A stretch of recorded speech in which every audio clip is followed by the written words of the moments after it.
back to the Ben Breakfast Show. If you're just tuning in, we've done the paper review. We've had a wonderful guest from Uganda. And now we have another wonderful, very interesting guest. You will love this. And he is a social entrepreneur. His name is Mobin Rafiq. Good morning, Mobin. Thank you for joining us on today's Ben Breakfast Show. And I know you've done a lot of stuff in manufacturing. You've had up to over 40 years of experience, right? Manufacturing, doing wonderful things around the world, and you've decided now to come to Africa and elevate poverty. Do you want to tell us about your project? Well, my visit to Nigeria was an eye-opening experience. I've traveled around 56 countries the last 40 years. So, wow. But the last few years I've had time, and I decided to write a book which I'm probably planning to launch in 2-3 months' time. It's entrepreneurship through skill development. Yeah. So the main thing is because I've gotten hands-on experience. My father started the first automobile industry in 1948 in Pakistan, in Karachi. Wow. So, and then I joined him in 77. So I worked with him 3 years and got a lot of experience. And after that, I got married. Then I came down to London, and I've seen enough. We did a lot of buying. We bought a lot of machinery. That time, Midland was going down. So I had very good experience of the Pakistan side and the UK side. Yeah. And so during 10 years, we bought a lot of machinery. And there were a lot of questions in my mind that, if they're selling all their silverware, end of the day, what is going to happen to UK? So, I was mostly dealing with managing director, and chairman of companies that time. So I realized that something was wrong, because that time they were all thinking to go into service industry. But having my childhood experience with my father, I thought something was wrong, and I explained that to them. And I actually mentioned that in my book as well, that look, you see, it took them 100 years, 50 years to build up those areas with the technology and all that. And they all decided to leave it and go into service industry. And they in fact told me, they said, look, you produce it and we'll buy it from you. Yeah. And I was laughing, and I said, no, a day will come, you'll have no technology left. Yes. So I wasn't really very happy. But anyhow, so, we started off, and I personally, when I was in Nigeria, I realized one thing, that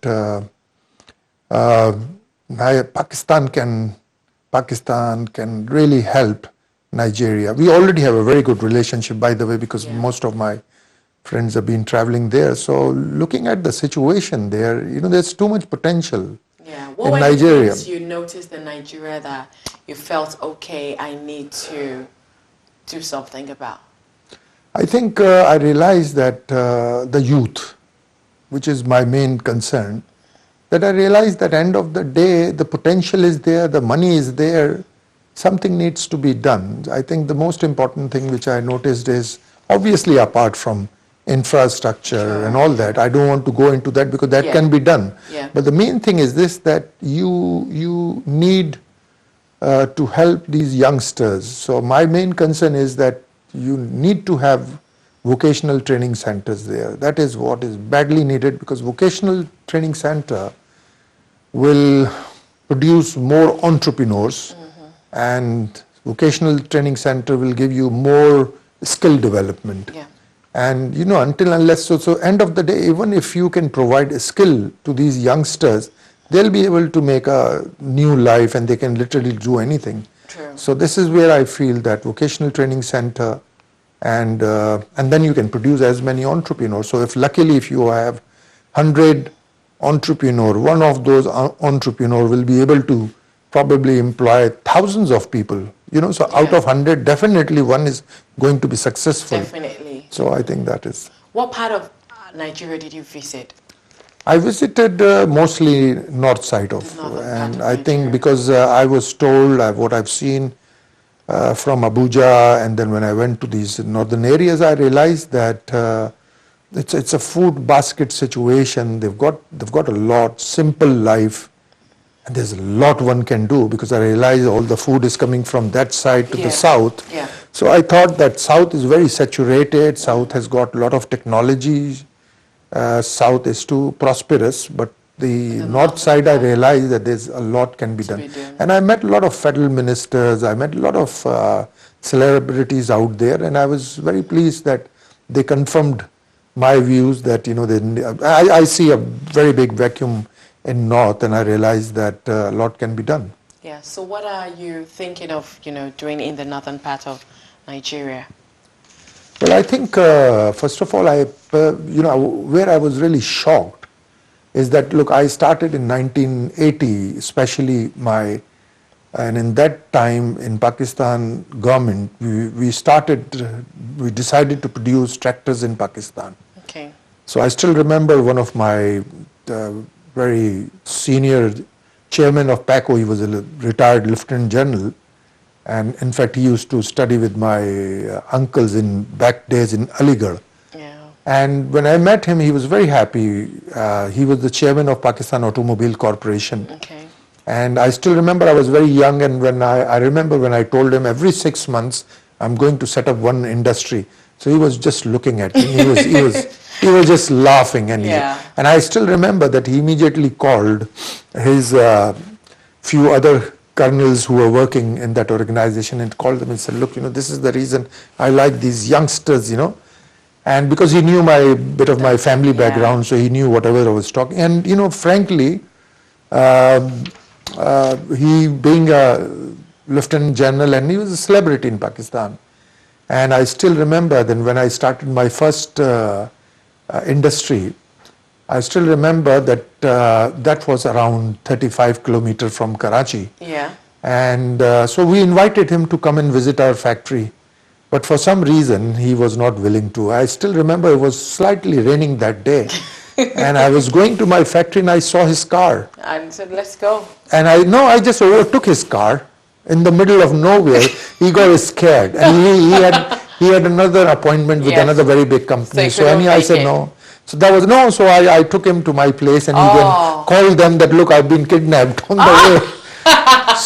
But that was the respect. And then because he was very happy, then that was my start, and I was able to, the sky was the limit, I was able to produce things.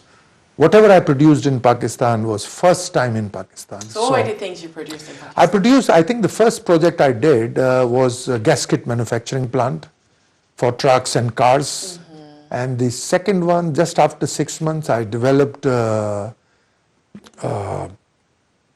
steel sleeve manufacturing unit in 1981, and then in 82 I manufactured engine valves, again first time, and then after that I manufactured shock absorbers first time in Pakistan. So you're very more into engineering. Yes, I think the reason is because my father was started the engineering base, so I think for me furnaces and the smell of the furnace from my childhood, so that was the stood in your head, But it all started. I'll tell you it's something which really changed my life and was very important.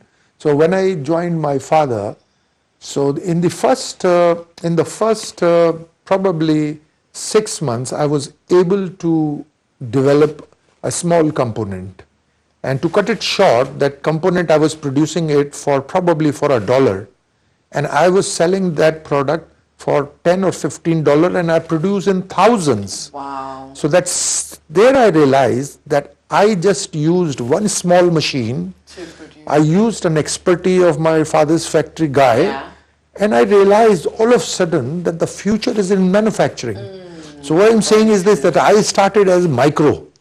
And this is the reason my entire life I'm passionate about it, because I did after that when the big industry in 84, I sold my shares, started my own group, MR Group, where I developed 67% Fiat tractor components in my company first time. Wow. So, and I had number of small companies which I started off.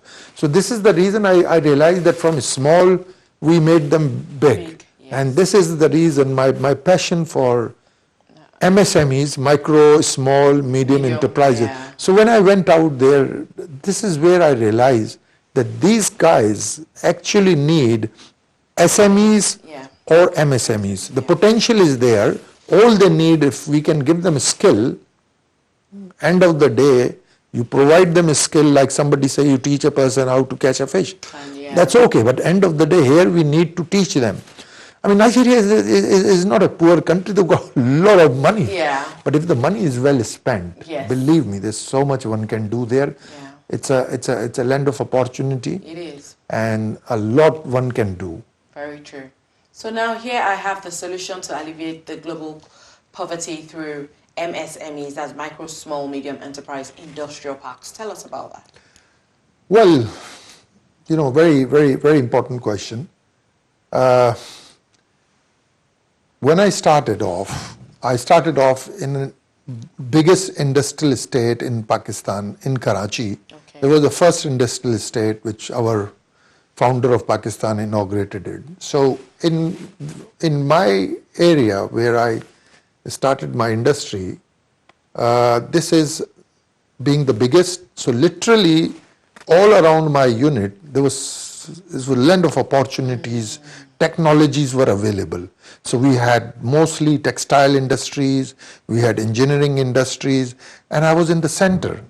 And luckily what happened is that because of the status which I achieved within that industrial estate, so we had our association of business community, and where I had a very good position there. Yeah. And so I had friends, and that gave me the opportunity to visit other industries. So similarly, the way I did it in UK, when I was visiting industries, I was completely taken aback. You see, it's like a horses and courses situation. You can, you can produce a pen or a glass, but at what cost and what volumes? Yeah. So if somebody is producing a million glasses a day, and if you just want to produce 10 glasses a day, it's a different technology. Yes, yes. So this is the main problem. So I was able to see small factories. I was able to see, because I was very, very concerned, and because I had a very strong knowledge of manufacturing, and because my specialization is low-cost machine manufacturing. So, when I went out and visited hundreds of industries, because you see, end of the day, you have to, if you're practical, you want to go, seeing is believing. Yeah. When I saw it, and luckily things which I did in Pakistan were really incredible. Nobody had done those things. Yeah. So God has been kind and gave me the direction, and I was so happy. Whatever I did it first time, and with God's blessing, I was able to. But like I said, my teacher was my father. Yeah. Incredible guy. Honestly, he died, and that was and it was the greatest loss. Every day I suffer, because the guy was so honest, dedicated, simple. And one thing which he taught me, I still remember, is whenever you look at a problem, you look at it in the simple way, a simple solution. I still remember when I came down to 77 to UK, so he said to me that, look, whenever you see any machine, always think how they used to do 50 years ago. I tell you, that was the best piece of advice, which I tell it to a lot of people, that look, you don't have to get worried. The problem is that, from 19th century technology, from 20th, we just want to hit 21st century. Right now, people are poor. In Africa, where I'm really taking my time, and the reason I decided to, a few years ago, write this book, the reason is I thought that I won't be able to explain people everything. So I thought if I could just come up with a book, and because I realized that most of the book written on poverty, unemployment, you see, these people have got academic background. So I thought I'm having that practical experience, and on top of that, because of my grandfather, my father, we were in industry. So I knew exactly how it happened, because I heard these stories hundreds of times. So I decided that if I could write a book which will give solutions to alleviate poverty, and to give a ray of hope to these youngsters, because that is what I'm really after. Yeah. So what projects do you want to do in Nigeria, and what part of Nigeria do you want to do it? What I've done is I've got... have you started the project? Yes, I have. Oh. Okay. All right, so what we have done is last year, it was my luck, I was introduced to one of the Crown Prince of Kebbi State, Okay.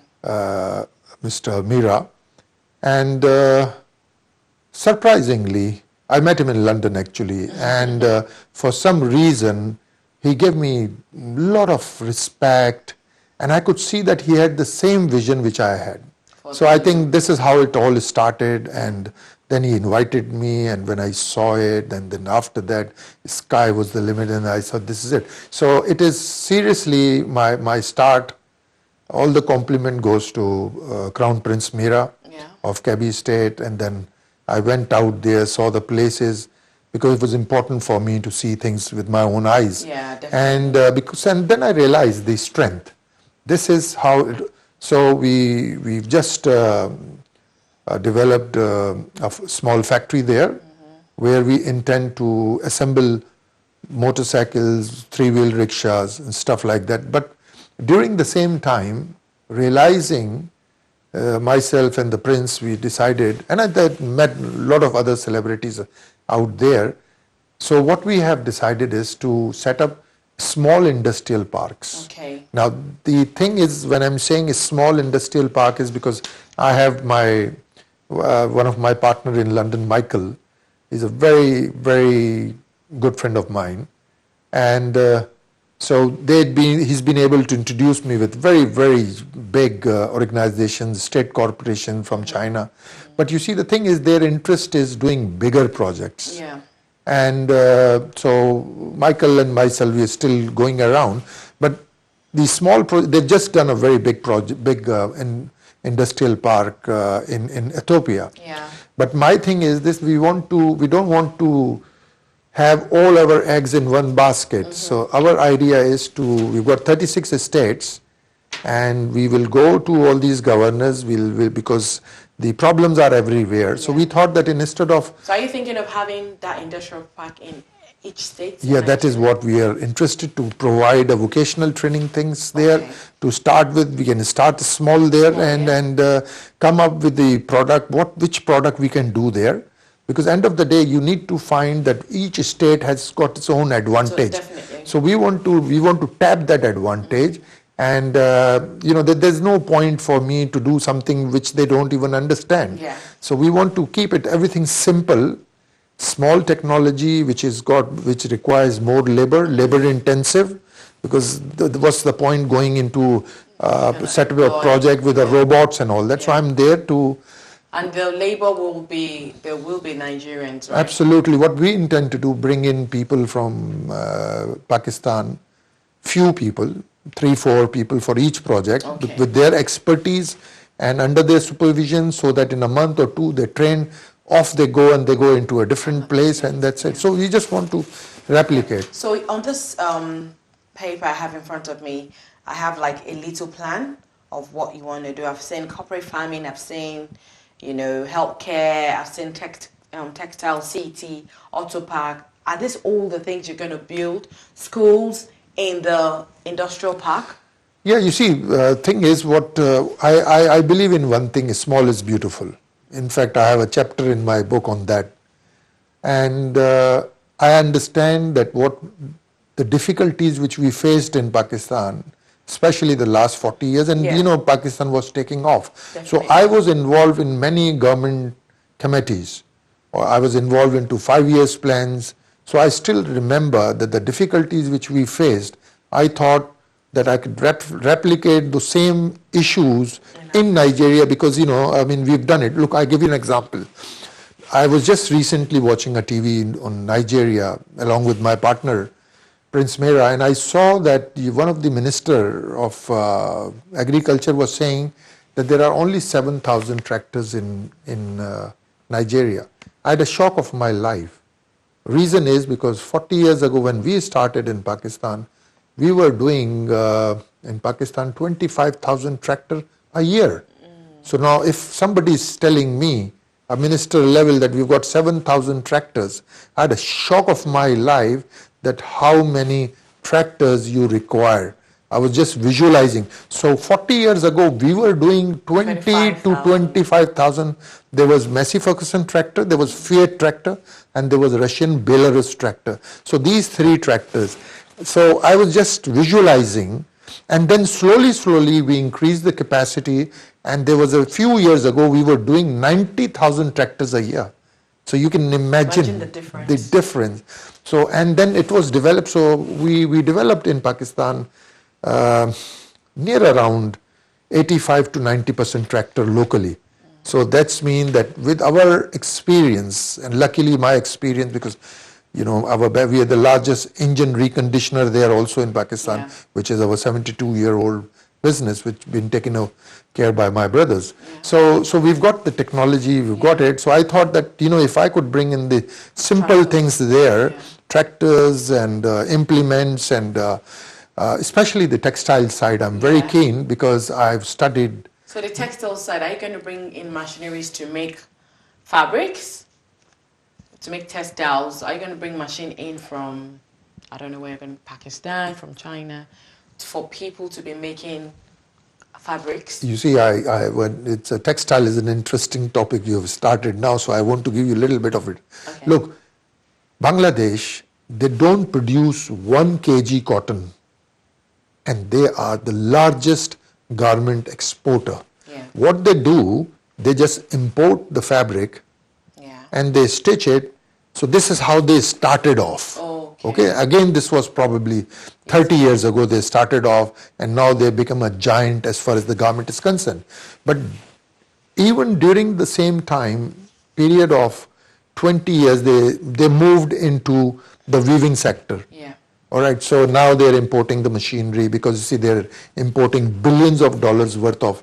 So I visited few years ago, and in fact after that I visited probably 10 times Bangladesh, because I was really, I wanted to study microcredit, and I was able to meet all the celebrities because microcredit in Bangladesh, they are supposed to be the best example. So I met most of the presidents of microcredit, and I tell you, they all become my friend in 3 minutes, because I said to them that, look, you're making people more poor, because instead of giving them some machine or a skill, you're giving them money and they'll blow it off. And they really enjoyed it, and they were really happy. So whatever I could contribute in their society, and I could see that after that they started giving rickshaws, motorcycles and stuff like that, instead of giving them money. But I want to tell you something very interesting about Bangladesh, which will really make you understand. So one of my friend is called Standard Group. Yeah. And so there's one chairman and one managing director. They probably started in 1970. Both are civil engineer when they started off. And now their textile garment units, they've got around 55,000 women working in their garment unit.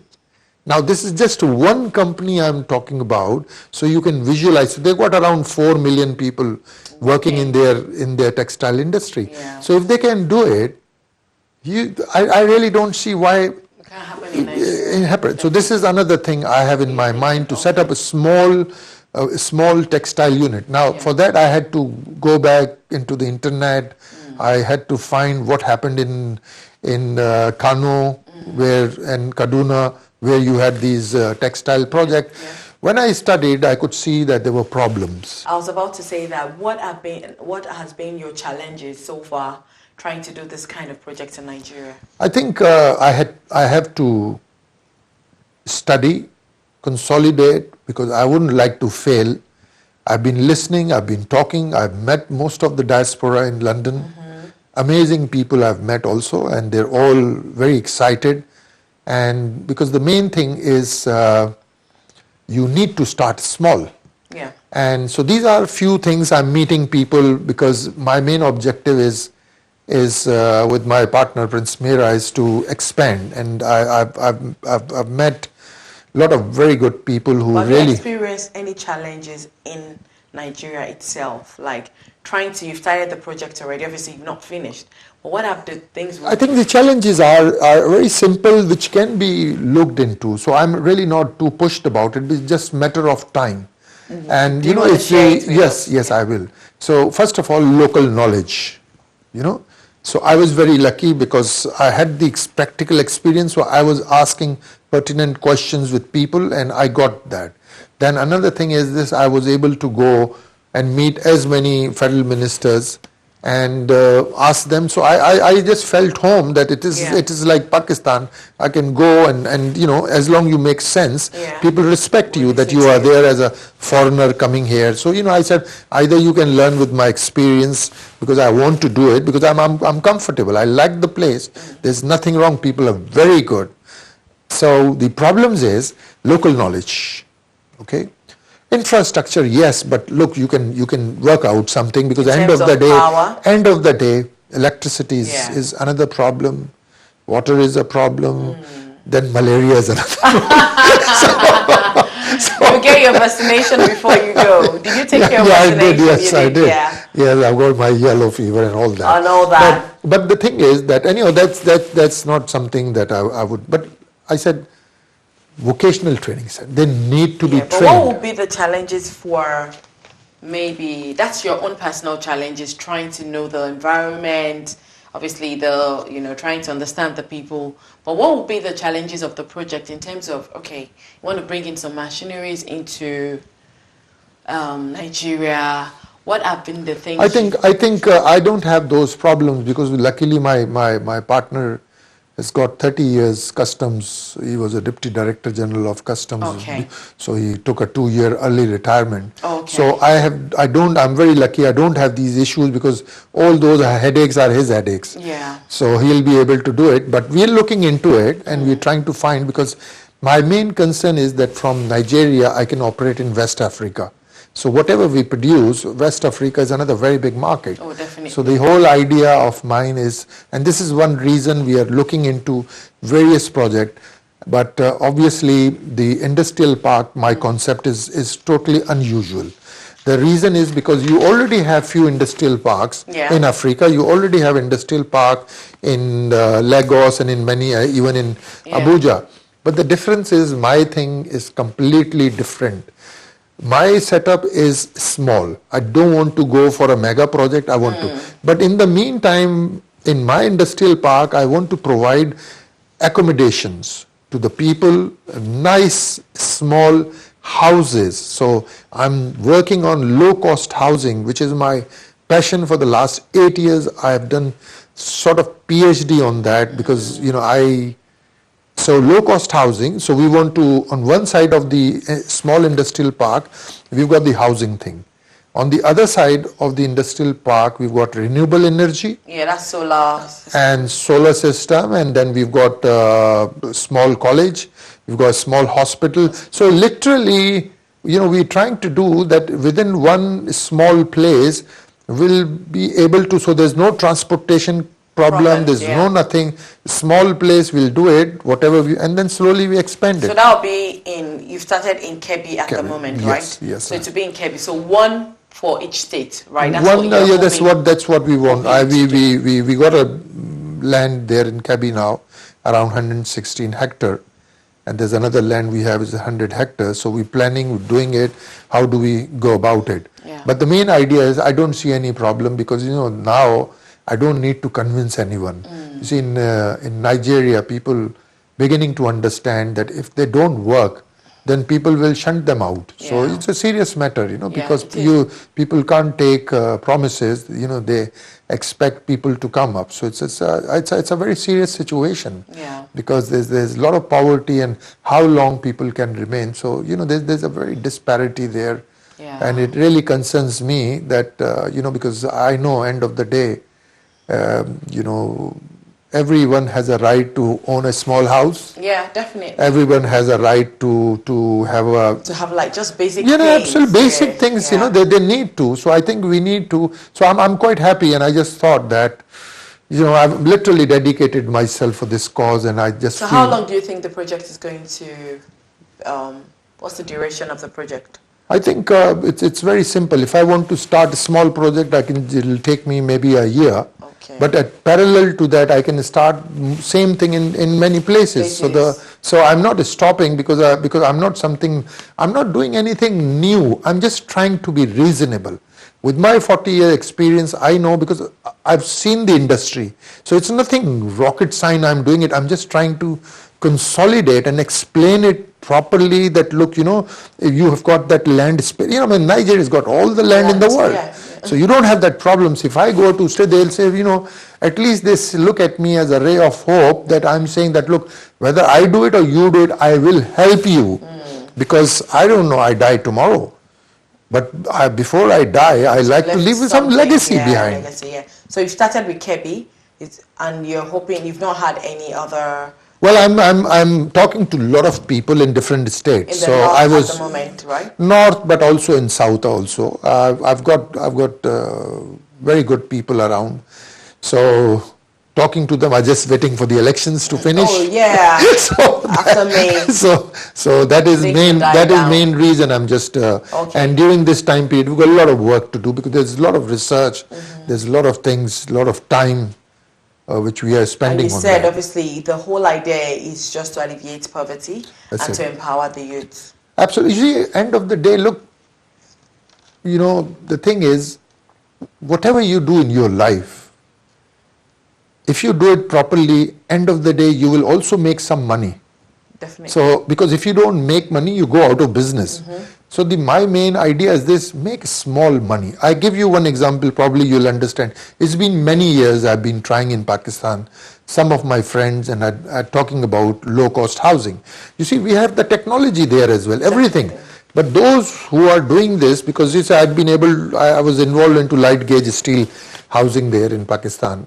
But end of the day, when I talk to these guys, they are not interested to go into low-cost housing. So I asked them, what is the problem? They said, look, the problem is I rather make 2 or 3 villas in 1 year and make more money than to produce 100 houses for poor people. I was really taken aback. I was surprised. Then I told them, I said, but who's stopping you not to make villa? Why don't you have another team? Let them do it, because you give me a guarantee that you will live tomorrow. Yeah.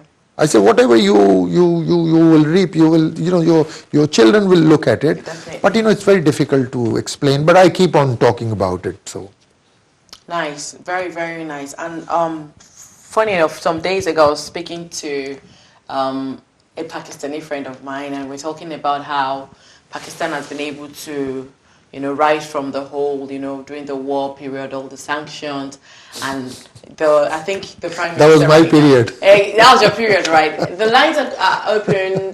The number to call is flashing on the screen. If you want to have a word with Mobin, let's hear your views about all the projects he's trying to do in Nigeria, especially in the northern part of Nigeria, or any other questions you have in terms of entrepreneurship. So I was speaking to my Pakistani friend, and he told me now that Pakistan has grown from a place of the war times, being neighbors with Afghanistan and all those things, and now they are growing. All countries are trying to work with them now. A lot of negotiations going on, and also, is it the Prime Minister now that is in jail for corruption?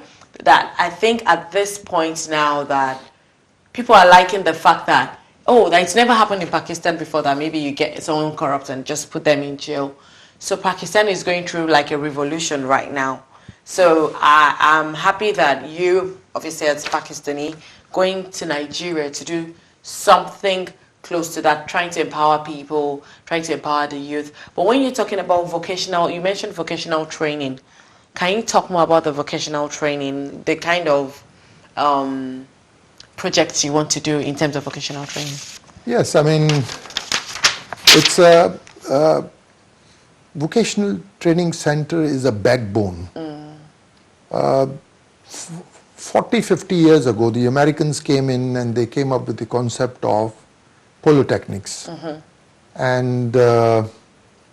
And we, even in England, we had polytechnic, but they converted the polytechnics into universities. Yeah. So this is a very big mistake they made. But I'm telling you, in my time, that when the Polytechnic started, it was a very good thing, and a lot of skill was produced. Yeah. So Polytechnics were important. So literally, they were doing the same thing. Okay, we have a caller on the line. We have John on the line. Good morning, John. Hello, John. Morning. My question really for the gentleman is, this investment, is the investment coming from abroad, or do they need the local partners to raise the capital and they only bring it out the technical know-how, or do they bring it the technical know-how and the financial investment side of it? Thank you.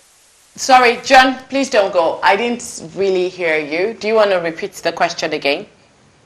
I was more or less asking, the investment that they bring in or take into Nigeria, is that only for the technical know-how, or is it including the financial aspect of it, which means they bring in the financial capacity and they bring in the technical know-how to support the existing or not available structures that is needed in that country? Thank you.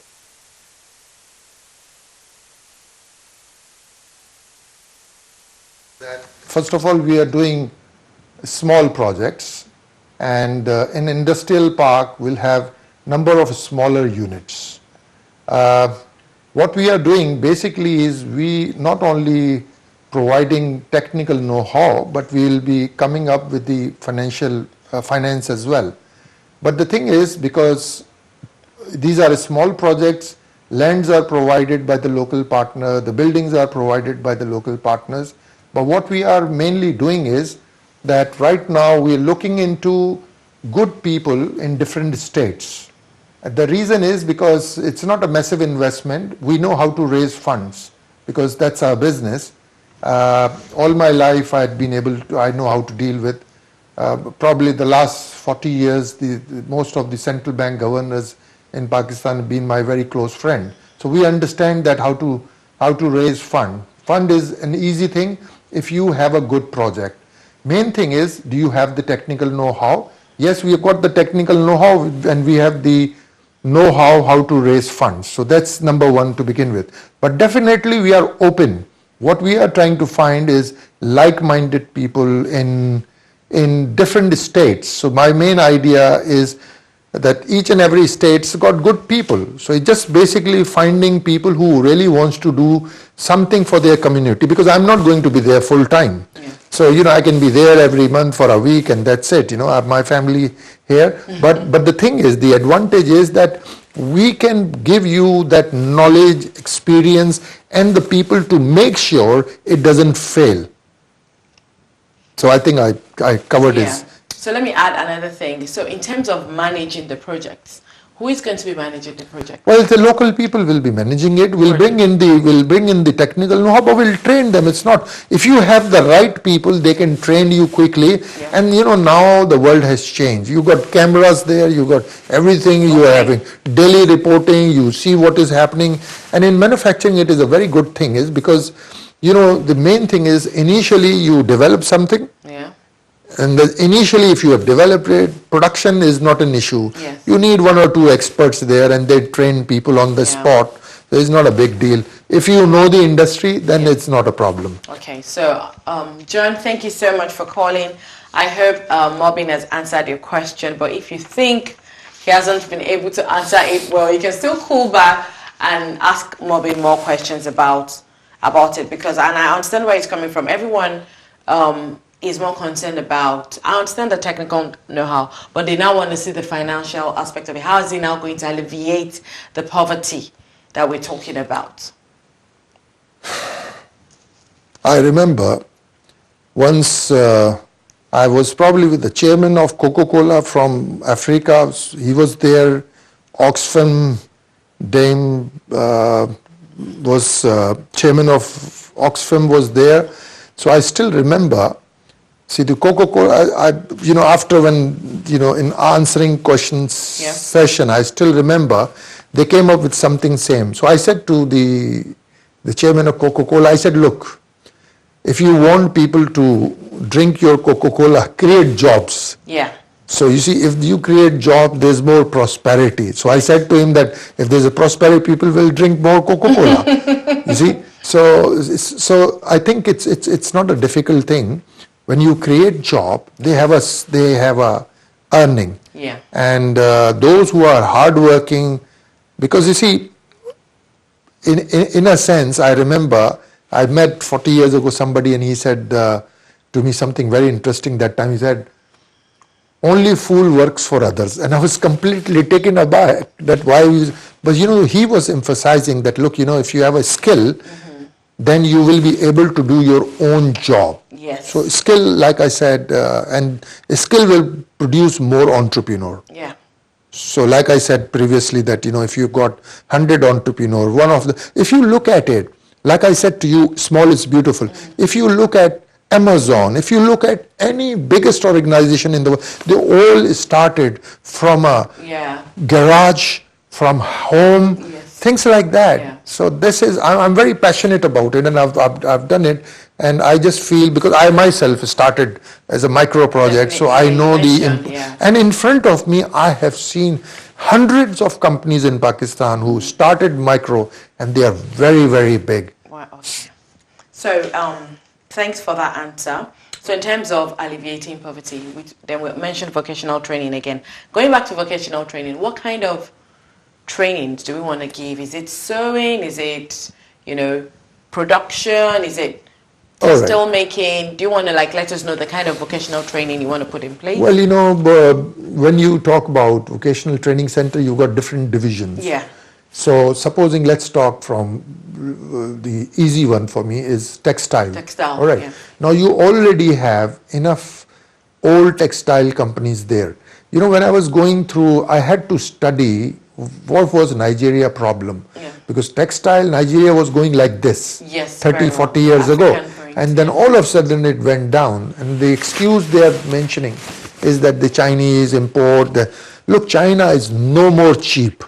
So the world has changed. Yeah. Now China wants to move their tech, and they've already moved it to Vietnam, they've already moved it to Bangladesh, they're moving it to Pakistan. So because their labor cost is becoming expensive. Yeah. So now you have that advantage, which so Chinese products are not cheap anymore. Don't you think power, like electricity, would have been like a major problem for that? I think that must have been a major factor. Well, you see, if a lady wants to run a garment unit, all she needs is to have 4, 5, 6 machines. But what's going to? I'm just coming back to that, okay? So say she's got a micro small project this size and she's got 6 machines. I think now the technology has changed so fast, you can just have a small solar unit which will run these 6 machines. Yeah, but back then in Nigeria, when you were doing the research for the textile industry, how it, the rise and fall, then we didn't, even as I speak, we are just embracing the solar system. It's not like you get to Nigeria and I think by now, Nigeria, everyone should be on solar because our sun goes as high as 40, absolutely, I totally agree with you. I totally agree. But we still we've not gotten there yet. Well, there are a few very good companies that have started off there, and so that's why I'm convinced that it's been done there. And we don't need to be, we need to have a positive hopes for future. Definitely. There are people who wanting to do it. I'm doing it as a foreigner, then locally, wherever I go, people are giving me the respect. If they had not, then I probably wouldn't have been there. I go anywhere where I'm taken care of, where I'm well respected, and I've seen it, people are wanting to do something. So your thing is that, look, so it's my problem if I want to do something in vocational training center, we'll make it so easy. You won't believe it in Bangladesh what I've seen. Women will go and install solar in thousands. Can you believe it? Women get the training and they just go on a small roof, a rickety kind of a, but they're doing it. So if they can do it, I don't see any, why not? I mean, there's an example. It has to be, because you need to teach people, and that's it. All you need 3, 4 people. They'll look after the whole area. Okay. And they'll teach. So you see, if you teach 3 people, they'll teach 30 people. Those 30 people will teach another 300 people. So Definitely. that's the way it will work out. Solar, I think that solar should even be the first on the list, because there's a problem of power. And even if you Absolutely. want to bring machines It's very into, simple. It's very simple to, yeah, you I know it's very simple to, and once people understand, people can sell anything and they'll just get it. But they need to, you see, because if you give something, a gun to someone who has got no idea, will kill people. So end of the day, you need to teach them, whatever you do.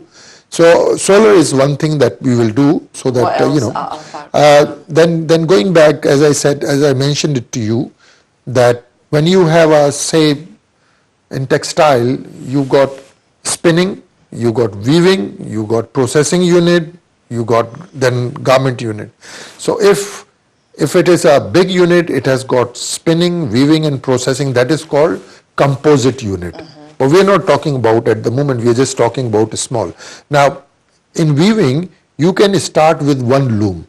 Now, I want to give you an example of Bangladesh and in Pakistan.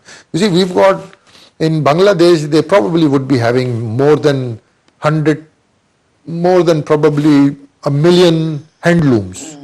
So just imagine, and I went to the areas like Sirajganj, Belkuchi, 5-6 hour drive from Dhaka, and when I went there, I just saw those poor ladies, in thousands and producing hand fabric.